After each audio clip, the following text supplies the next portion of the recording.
Hello children, I welcome you all to the video lecture series by Winning Edge. और आज की video में we are going to talk about a very weighted topic and very important topic which is speed, distance and time, जो कि बहुत सारे बच्चों को पता नहीं क्यों समझ में नहीं आता है. But today we are going to try to make you understand this chapter very nicely. Okay, so before I get started, let me just tell you the importance of speed, distance and time with respect to RIMC entrance examination paper. So children, many a times that we have seen in section B जहाँ पे 10 marks के 10 question आते हैं, which means 10 questions carry 100 marks and that's a huge weightage. Okay, उसमें कभी कभी दो question होते हैं which are based on speed, distance and time. मतलब 20 out of those 100 marks, मतलब पूरे मैथ्स के सिलेबस में से 20 नंबर का स्पीड डिस्टेंस टाइम आ रहा है out of those 100, right? So it's a very weighted chapter. So 20 नहीं तो कम से कम एक क्वेश्चन तो आता ही आता है, या फिर सेक्शन ए में हमें 2 क्वेश्चन देखने को मिल जाते हैं. सो ये बहुत ही इंपॉर्टेंट टॉपिक है, ठीक है. और मोस्टली क्या होता है, जो बच्चे स्टडी करते हैं वो स्टडी करते हैं सिर्फ स्पीड को कैसे कन्वर्ट करना है मीटर पर सेकंड से किलोमीटर पर आवर में, और वो बेसिक चीज़ें करके ही जाते हैं. बट यहाँ पे कुछ स्पेशल केसेस हैं जिनके बेसिस पे क्वेश्चन बनते हैं. वो केसेस आज मैं आपको समझाने वाला हूँ, ठीक है. सो उन पे आपको अटेंशन रखनी है, वो आपको अपनी कॉपी में नोट डाउन करने हैं.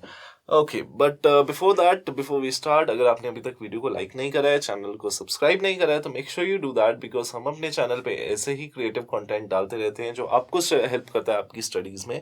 So let's get started without any delay. Okay children, so from here we are going to look on to the following points. जैसे कि मैंने आपको ऑलरेडी ब्रीफ कर दिया, बट स्टिल इसमें हम concept of speed distance time देखेंगे, ठीक है.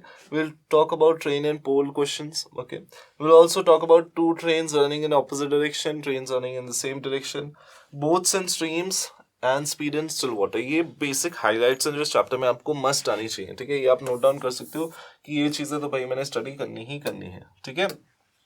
ओके, आगे चलते हैं. देखो, first case children, when 2 trains are moving in same direction with the speeds, let's say a kilometer per hour and b kilometer per hour, then their relative speed would be a minus b kilometer per hour. वो क्या बोल रहा है, देखो जैसे इस figure में 2 ट्रेनें जा रही हैं, दोनों अगर सेम डायरेक्शन में जा रही हैं, ऐसा नहीं कि एक ट्रेन इधर जा रही है एक ट्रेन उधर जा रही है, ऑपोजिट डायरेक्शन होगा, ठीक है.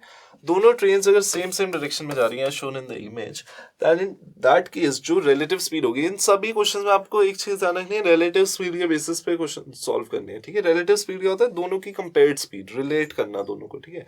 और जब 2 ट्रेन सेम डायरेक्शन में जाती हैं, 2 ट्रेन 2 बस 2 car what ever it is, ठीक है, तो जब भी 2 मूविंग ऑब्जेक्ट सेम डायरेक्शन में जाते हैं, उनकी जो रिलेटिव स्पीड होती है वो होती है a minus B. A minus B से क्या मतलब है, जिसकी भी स्पीड ग्रेटर है. अब यहाँ पे 2 बार लगे हैं किनारे में, if you can notice this is called children modulus. Modulus का मतलब होता है आंसर पॉजिटिव आना चाहिए, ठीक है. सो ऐसा नहीं है कि भाई अगर बी जो ट्रेन है उसकी स्पीड कम है या ज्यादा है तो आंसर नेगेटिव में आ रहा है, कभी पॉजिटिव में आ रहा है. आपको हमेशा बड़े वाले में से छोटे वाले को माइनस करना है, ठीक है. The train which is running faster, उसमें से स्लोअर ट्रेन की स्पीड माइनस करनी है. That will be a relative speed of the 2 trains. उसी को यूज करके हमने क्वेश्चन को सॉल्व करना है, ठीक है. That's the first case you have to remember. When 2 trains are going in the same direction, speed will be subtracted, ठीक है. उसका टोटली ऑपोजिट, अगर ट्रेन चिल्ड्रन जाती है, देखो डिफरेंट डायरेक्शन में, उल्टे डायरेक्शन में जा रही है, ऑपोजिट डायरेक्शन में जा रही है, then the speed will be added. Let's say first train की स्पीड थी a किलोमीटर पर आवर, दूसरे की थी b kilometre per hour, and then in that case the speed will be added, ठीक है. थर्ड केस देखो children, third case में क्या है, time taken by a train which is t meters long to pass a stationary object which is l meters would be the time taken by the train to travel t plus l meters. For example, train ये, अच्छा इसको थोड़े easy words में समझने की कोशिश करते हैं. अभी देखो, मान लो कि एक ट्रेन जा रही है, ठीक है. दिस इज द ट्रेन, ये पूरा एरो एक ट्रेन है, ओके. और यहाँ पे एक ये प्लेटफॉर्म है, ये रेक्टेंगल एक प्लेटफॉर्म है, ठीक है. ही सेइंग ट्रेन की लेंथ t मीटर्स है, ठीक है, और ये प्लेटफॉर्म जो है l मीटर्स है, ठीक है. तो इस केस में जब हम स्पीड डिस्टेंस टाइम वाला फॉर्मूला अप्लाई करेंगे, जो कि आपको अगर नहीं पता तो let me just write down, speed होता है डिस्टेंस अपॉन टाइम, ठीक है. When we apply this formula, ठीक है, तो डिस्टेंस में आप क्या यूज करोगे, not the length of the train, not the length of the platform, but their combined length, that is t plus n, train plus platform, ठीक है. ऐसे क्वेश्चंस को वेरी करके ये भी बोल सकता है, instead of saying a platform he can say the train is crossing a bridge, ठीक है, तो ब्रिज की लेंथ ऐड करोगे. He can say the train is passing through a tunnel, तब टनल की ऐड करोगे, ठीक है. The train is going along a road of length this much, ठीक है। So what ever it is, जो भी अगर कोई एक्सटेंडेड ऑब्जेक्ट है, लेंथ वाला ऑब्जेक्ट है, स्टेशनरी ऑब्जेक्ट, ठीक है, तो उसकी लेंथ ट्रेन की लेंथ में ऐड करके then we use it in the formula speed equals to distance upon time. और स्पीड हमने कैसे लेनी है, रिलेटिव स्पीड लेनी है, जो मैं ऑलरेडी आपको बता चुका हूँ। सेम डायरेक्शन में डिफरेंस, ऑपोजिट डायरेक्शन में एडिशन ऑफ स्पीड्स, ठीक है। अब यहाँ पे देखो एक एग्जांपल में उसने क्या बोला है, मान लो जो प्लेटफॉर्म है वो 800 मीटर्स लॉन्ग है और जो ट्रेन है वो 200 मीटर लॉन्ग है, ठीक है। प्लेटफॉर्म से लंबी नहीं है ट्रेन, जैसा कि डायग्राम में दिख रहा है उसका बिल्कुल उल्टा। सो हम अपनी ट्रेन को छोटा बना देते हैं। Our train is just this much, platform is much longer, that is 800 metre, ठीक है। उसके हिसाब से वो क्या बोल रहा है, the train is moving at a speed of children 10 metre per second. Speed कितना है, 10 मीटर पर सेकेंड, एस की जगह मैंने 10 लिख दिया, ठीक है। Distance will be total distance, length of the train plus length of the platform, so 200 plus 800, distance की जगह I am going to write down 1000 upon time. Time क्या हो जाएगा children, 1000 upon 10 which is going to give me 100 seconds, ठीक है। ये आपको समझ में आया, कभी भी प्लेटफॉर्म, ब्रिज, टनल कुछ भी हो तो उसको हमेशा ट्रेन की लेंथ में हम ऐड कर देंगे, ओके। आगे चलते हैं नेक्स्ट वाले पॉइंट पे जो हमें स्टडी करना है। नेक्स्ट क्या है, to pass a pole or a man or a post or any object with negligible length as compare to that of the train, ठीक है। Like if the train is 500 meter long and the pole is 1 meter in length, the time taken by the train would be time as to travel the length of the train. अब वो क्या बोल रहा है कि भाई अगर train किसी इंसान को क्रॉस कर रही है, मतलब इंसान को क्रॉस उसके ऊपर नहीं जा रही है, मतलब the man is standing there and the train is bypassing, ठीक है, और let's say the pole is there and the train is passing it. So in all such cases, अब obviously देखो पोल की थिकनेस और लेंथ ऑफ द ट्रेन बहुत ज्यादा फर्क है ना। वी कैन से कि जो पोल की थिकनेस है वो लेंथ ऑफ द ट्रेन के साथ नेग्लिजिबल है ना, उसके सामने कुछ भी नहीं है, वो इतना सा है और ट्रेन इतनी लंबी है, right.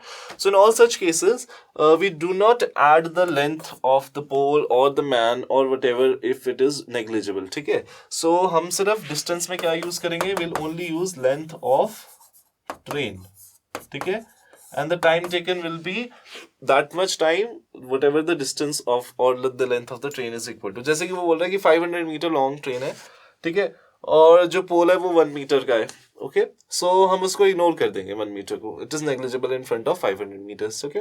The time taken by the train would be same as it would take to travel the length of the train, ठीक है। ट्रेन उसे क्रॉस करने में उतनी देरी लगाएगी जितना अपने बराबर लंबा डिस्टेंस ट्रैवल करने में, ठीक है। For example a train of length 100 metre is moving at a speed of 10 metres per second. So we know the formula speed equals to distance upon time. तो टाइम क्या हो जाएगा children, time will be distance upon speed. Distance कितना बोला उसने, देखो 100 metres बोला है, स्पीड कितना बोला है 10 बोला है, तो कट कर दो, 10 seconds comes out to be your answer, ठीक है। सो पोल वोल की लेंथ, मैन की लेंथ कुछ नहीं ऐड करनी है, उनको सिर्फ इग्नोर कर देना, okay. Alright, let's move forward from here. To pass a pole or a man of post, ये सब हो गया हमारा, ठीक है। आगे चलते हैं, ओके।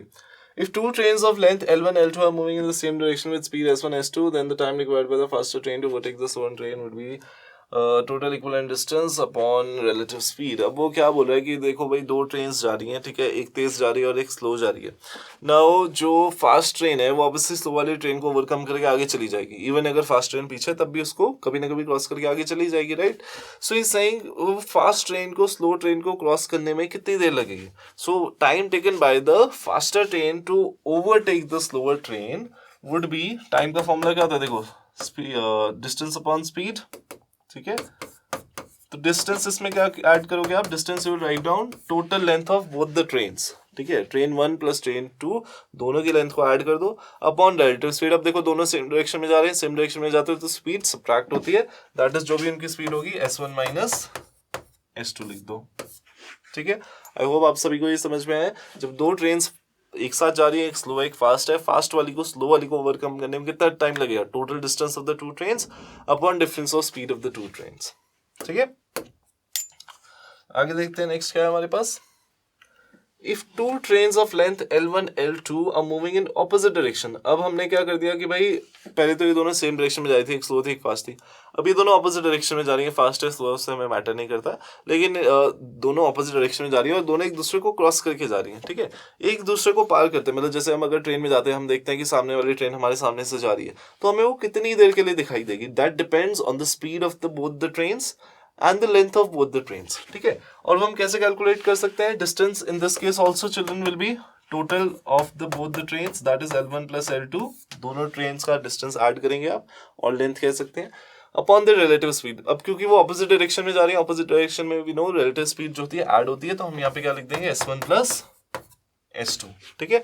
सो जब सेम डायरेक्शन में है तो L1 plus L2 upon S1 minus S2, जब ऑपोजिट डायरेक्शन में है तो L1 plus L2 upon S1 plus L2। बहुत ही सिंपल सा कॉन्सेप्ट है, ये बस आपको याद करना है, अपनी कॉपी में नोट डाउन करना है, नथिंग डिफिकल्ट एट ऑल। 4 बार बैठ के अगर इसे याद करने की कोशिश करोगे डेफिनेटली आपको याद हो जाएगा। Okay, that was all about trains. Train से रिलेटेड सारे कॉन्सेप्ट जितने भी क्वेश्चन में आपके आ सकते हैं RIMC में वो मैंने आपको बता दिए हैं।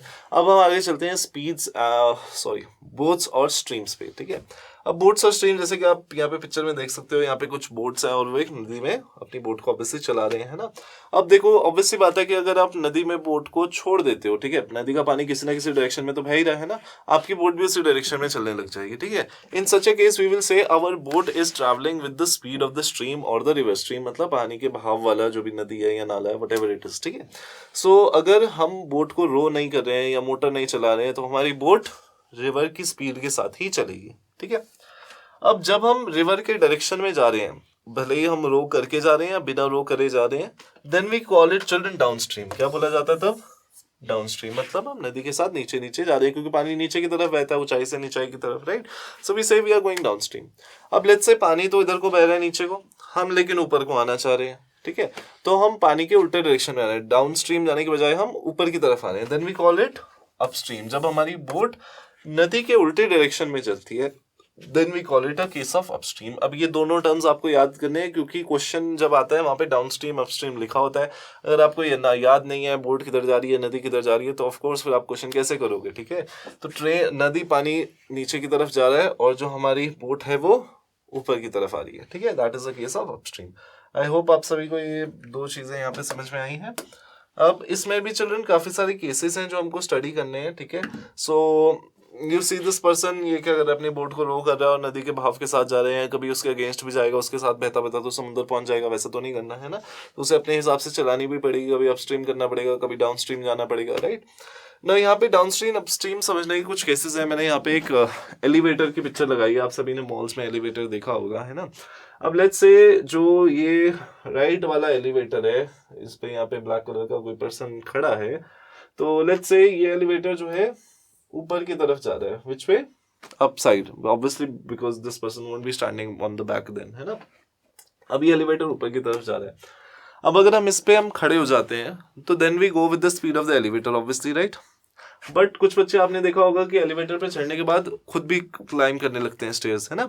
सो अगर मैं एलिवेटर पे जा रहा था, ठीक है, और उस पे मैं स्टेयर्स भी चढ़ने लग गया, don't you think I will reach much faster, right, because एक तो एलिवेटर खुद चल रहा है और चलते हुए एलिवेटर के ऊपर मैं भी चल रहा हूँ, है ना। So my speed will increase, ठीक है।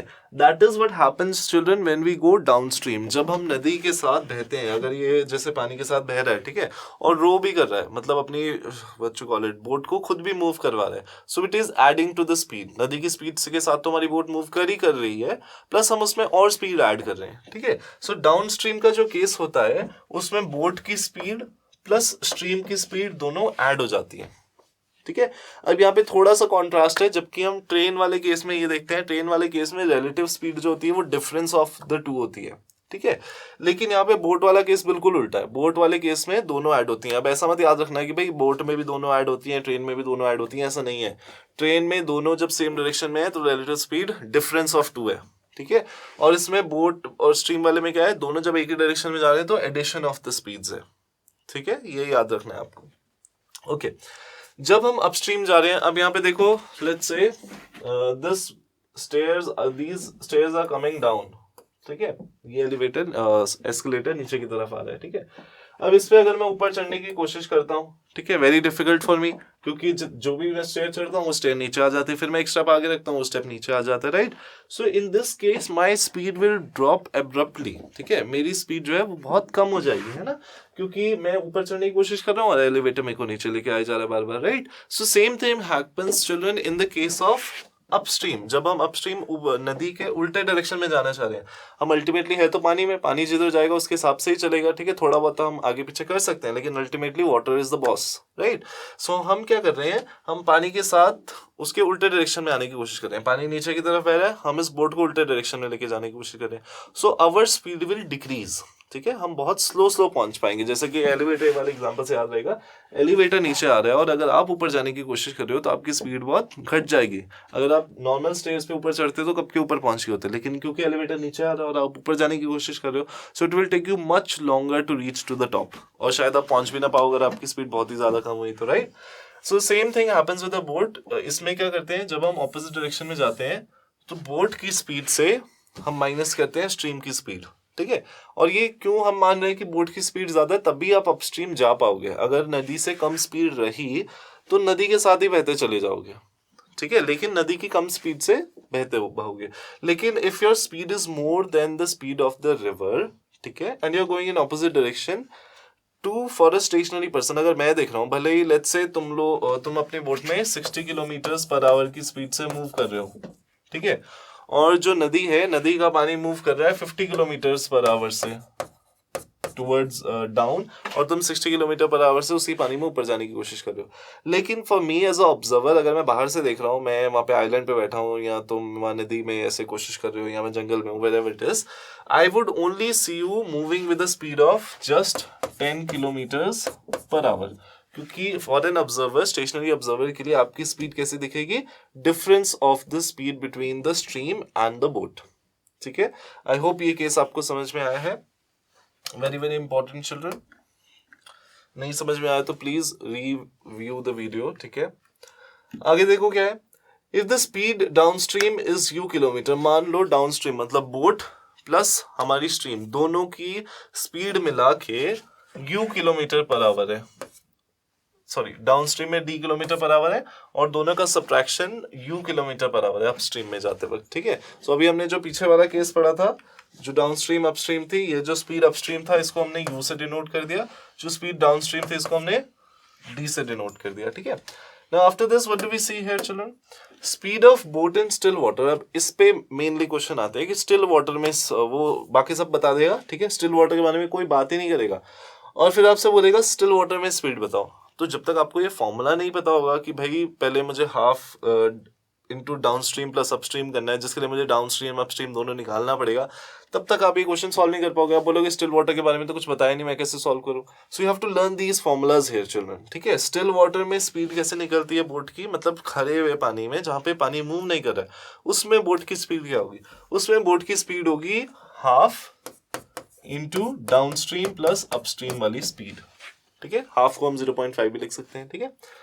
स्पीड ऑफ स्ट्रीम, नदी का बहाव कितना है, नदी की स्पीड से मूव कर रही है, that will be children half into downstream minus upstream, ठीक है। Very very simple. ये एक बहुत ही फ्यू केसेस हैं जो आपको याद रखने हैं और यही मैक्सिमम एग्जाम्स में पूछे जाते हैं, ठीक है। इनको अगर आप अच्छे से स्टडी कर लोगे, there is no question in speed distance and time जो आप सॉल्व नहीं कर सकते हो। ये आप सभी को समझ में आया? Okay, now few more things that I want to talk about here is, कभी भी चिल्ड्रन अगर आपकी स्पीड दे रखी है let's say in kilometres per our, ठीक है, और आपको वो स्पीड को चेंज करना है मीटर पर आवर में, तो what are you going to do, you are going to multiply it by 5/18। आप किससे मल्टीप्लाई कर दोगे उसे? 5/18 से। आंसर किस में आ जाएगा? मीटर पर सेकेंड में, ठीक है। अगर कभी भी आपको स्पीड मीटर पर सेकेंड से चेंज करनी है किलोमीटर पर आवर में, ठीक है, उल्टा करना है, मीटर पर सेकेंड से किलोमीटर पर आवर में जाना चाहते हो, तो आप 18/5 से मल्टीप्लाई करोगे। किससे मल्टीप्लाई करोगे? 18/5 से। इसे याद रखने का क्या तरीका है, देखो 18/5 एक बड़ा फ्रैक्शन है कंपेयर टू 5/18 जो कि एक छोटा फ्रैक्शन है। हमें पता ही है कि जिसका डिनोमिनेटर बड़ा होता है वो फ्रैक्शन छोटा होता है ना, तो 5/18 इज स्मॉलर और metre per second kilometre per our से तो छोटा ही है, तो हम छोटे फ्रैक्शन से मल्टीप्लाई कर रहे हैं जब हम छोटी यूनिट में जाना चाहते हैं। When we want to go into bigger unit, metre per second से किलोमीटर पर आवर में जाना चाहते हैं, तो हम बड़े फ्रैक्शन दैट इज 18/5 से मल्टीप्लाई करेंगे, ठीक है। ये बेसिक कॉन्सेप्ट आपको यहाँ पे याद करना है, ठीक है। And now will close up or wrap up this video here, okay? And in our next video we'll be talking about questions which would be based on this concept that we have studied in today's video. I hope children आपको ये सारे के सारे concept समझ में आए हैं. जितने भी concept हमने देखे हैं, भले ये downstream हो, upstream हो, still water हो, or it is a case of train overtaking another train, same direction, opposite direction, ठीक है? So I hope all of you are clear with these points, and that's up with today's video. And we'll have additional video to this जिसमें हम इस पे 10 to 12 questions इस पे based करेंगे. Till then, thank you very much. This is Daljinder from The Winning Edge. Thanks for watching. Please like and subscribe the channel and the video.